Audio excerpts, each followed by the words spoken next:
humanitarian assistance. Second was to impose the most significant sanctions, economic sanction regime ever in order to cripple Putin's economy and punish him for his actions. Third was to fortify the eastern flank of our NATO allies who were obviously very, very concerned and somewhat worried what would happen. We accomplished all three of these, and today we're determined to sustain those efforts and to build on them. The United States is committed to provide over $2 billion in military equipment to Ukraine since I became president, anti-air systems, anti-armor systems, ammunition, and our weapons are flowing into Ukraine as I speak. And today I'm announcing the United States is prepared to commit more than $1 billion in humanitarian assistance to help get relief to millions of Ukrainians affected by the war in Ukraine. Many Ukrainian refugees will wish to stay in Europe, closer to their homes. But we also will welcome 100,000 Ukrainians to the United States with a focus on reuniting families. And we will invest $320 million to bolster democratic resilience and defend human rights in Ukraine and neighboring countries. We're also coordinating with the G7 and the European Union on food security as well as energy security. And I'll have more to say about that tomorrow. We're also announcing new sanctions of more than 400 individuals and entities in alignment with the European Union. More than 300 members of the Duma, oligarchs, and Russian defense companies that fuel the Russian war machine. In addition to the 100,000 U.S. forces now stationed in Europe to defend NATO territory, NATO established, as you already know, 4 new battle groups in Romania, Hungary, Bulgaria, and Slovakia to reinforce the Eastern Front. Putin was banking on NATO being split. My early conversation with him in December and early January, it was clear to me he didn't think we could sustain this cohesion. NATO has never been more united than it is today. Putin is getting exactly the opposite what he intended to have as a consequence of going into Ukraine. We've built that same unity with the European Union and with the leading democracies of the G7, in the G7. So I want to thank you, and I'll be now happy to take your questions. Since there's so many people out there, been given a list. Now, how about Chris of the Associated Press? First question. Hi, thank you, Mr. President. So you've warned about the real threat of chemical weapons being used. Have you gathered specific intelligence that suggests that President Putin is deploying these weapons, moving them into position, or considering their use? And would the U.S. or NATO respond with military action if he did use chemical weapons? You know, on the first question, I can't answer that. I'm not going to give you intelligence data, number one. Number two, we would respond. We would respond if he uses it. The nature of the response would depend on the nature of the use. Josh of Bloomberg.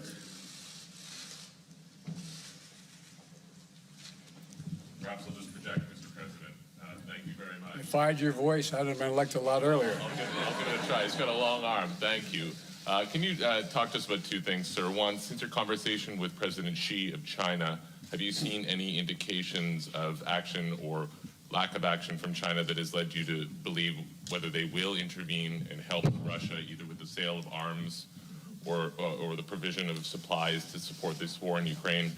And secondly, can you say whether the conversation today turned to the subject of food shortages and what the U.S. will do to address wheat shortages in particular as a result of this war? Thank you.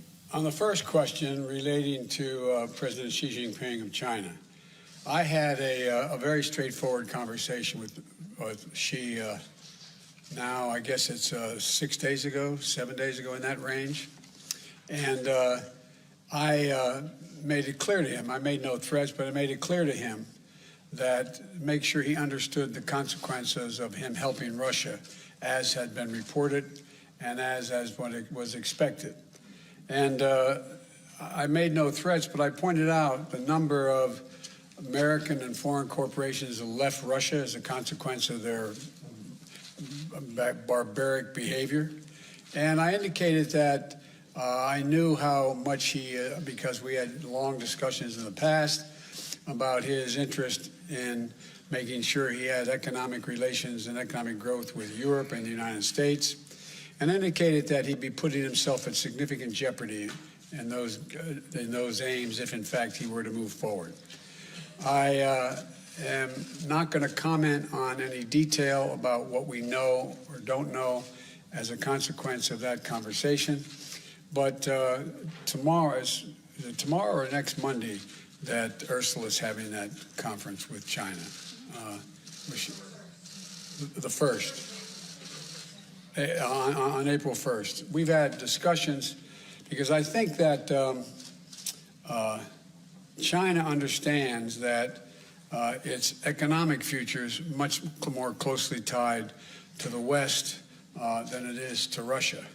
And so I'm hopeful that he does not get engaged. We also did discuss today that there's a need for us to set up, NATO to set up, and the EU, to set up a system whereby we have an organization looking at who has violated any of the sanctions and where and when and how they violated them.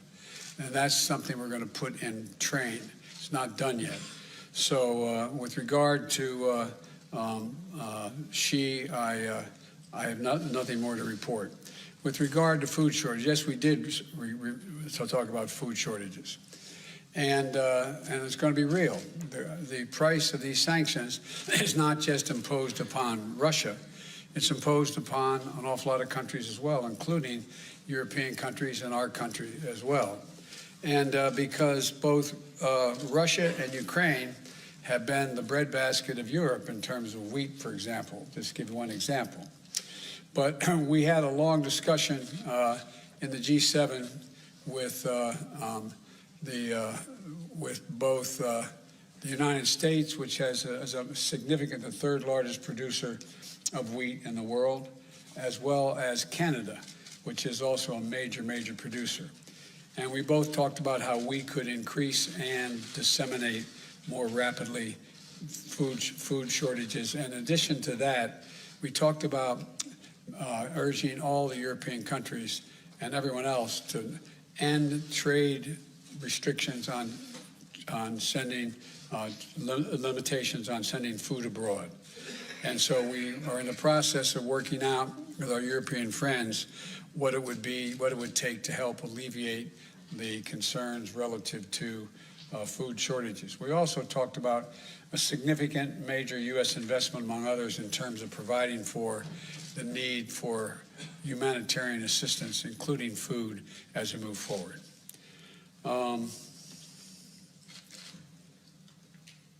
Tarina of the Wall Street Journal. Watch out, you don't get hit in the head there now. Mr. President, in your view, does President Zelensky need to cede any Ukrainian territory in order to gain a ceasefire with Russia, or is that completely off the table? And then also, do you think that Russia needs to be removed from the G20? On the latter point, my answer is yes. That depends on the G20. That was raised today, and I raised the possibility, if that can't be done, if Indonesia and others do not agree, then we should, in my view, ask to have both Ukraine be able to attend the meetings, as well as basically Ukraine being able to attend the G20 meeting and observe. With regard to, what was the first question? If you think that Ukraine needs to cease, or give up any territory in order to get a ceasefire. That is a total judgment based on Ukraine. Nothing about Ukraine without Ukraine. I don't believe that they're going to have to do that, but that's a judgment. There's negotiations, that are discussions, I should say, that have taken place that I have not been part of, including the Ukrainians, and it's their judgment to make. Cecilia, ABC. There you are. Oh, thank you. Sir, you've made it very clear in this conflict that you do not want to see World War III. But is it possible that in expressing that so early that you were too quick to rule out direct military intervention in this war? Could Putin have been emboldened knowing that you are not going to get involved directly in this conflict? No and no. You do not believe that. And to clarify on chemical weapons, if chemical weapons were used in Ukraine, would that trigger a military response from NATO? It would trigger a response in kind. Whether or not you're asking whether NATO would cross, we'd make that decision at the time. And my final question, because you're heading to Poland tomorrow, do you think that getting a firsthand look at the effects of this war on these millions of Ukrainians who have fled their country could change the way that you might respond? I don't think so, because I've been to many, many war zones. I've been in refugee camps. I've been in war zones for the last 15 years, and it's devastating. And but the thing you look at the most is you see these young children. You see children without parents that are in those camps or in refugees. You see women and husbands, men and women who are completely lost and have no noise. You see the look, that blank look on their face, that absolute feeling of, my God, where am I? What's going to happen to me?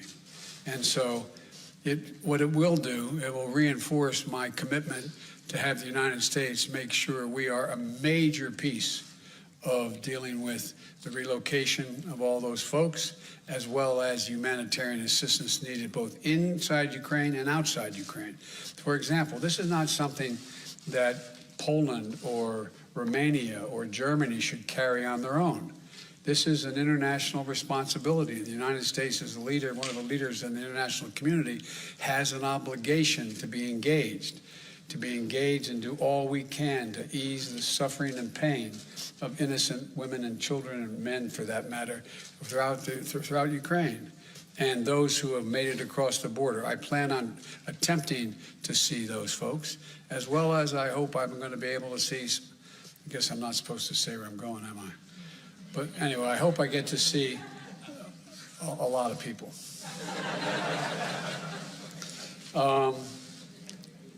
Marcus of Der Spiegel.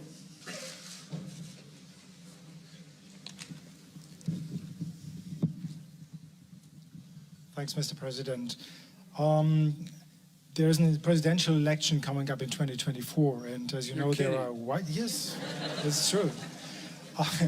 And there are widespread concerns in Europe that a figure like your predecessor, maybe even your predecessor himself, might get elected president again. Are there any steps, anything you are trying to do and NATO is trying to do here these days to prevent what you're trying to do becoming undone 2 years from now? Thank you. No, that's not how I think of this. I've been dealing with foreign policy for longer than anybody that's involved in this process right now. I have no concerns about the impact. I made a commitment when I ran this time. I wasn't going to run again, and I mean that sincerely. I had no intention of running for president again. And until I saw those folks coming out of the fields in Virginia carrying torches and carrying Nazi banners and literally singing the same vile rhyme that they used in Germany in the early 20s, or 30s, I should say. And then when the gentleman you mentioned was asked what he thought, and a young woman was killed, a protester, and he was asked what he thought, he said, "They're very good people on both sides." And that's when I decided I wasn't going to be quiet any longer. And when I ran this time, and I think the American press, whether they look at me favorably or unfavorably, will acknowledge this, I made a determination. No election is worth my not doing exactly what I think is the right thing. Not a joke. I'm too long in the tooth to fool with this any longer. And so we're a long way off in elections, a long way off. My focus, if any election, is on making sure that we retain the House and the United States Senate so that I have the room to continue to do the things that I've been able to do in terms of grow the economy and deal in a rational way with American foreign policy and lead the world, be the leader of the free world. So But it's not an illogical question for someone to ask. I say to people at home, imagine if we sat and watched the doors of the Bundestag broken down and police officers killed and hundreds of people storming in. Or imagine if we saw that happening in the British Parliament or whatever. How would we feel? And one of the things that I take some solace from is I don't think you'll find any European leader who thinks that I am not up to the job.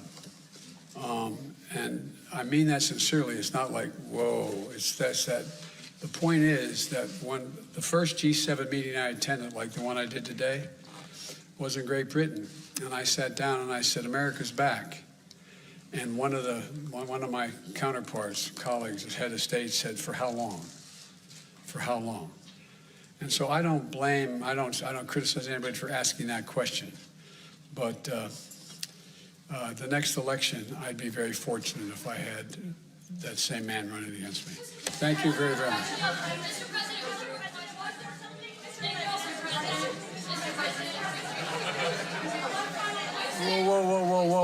Whoa. No. Yeah, one final question, right. Hey, look, wait, hold on a second, please. I was supposed to be an hour ago at the European Union meeting and to speak. Now I'm thanking you. So someone I haven't called on before. You. Who are you? I'm Christina Orfidi from CBS. Thank you, sir. Okay.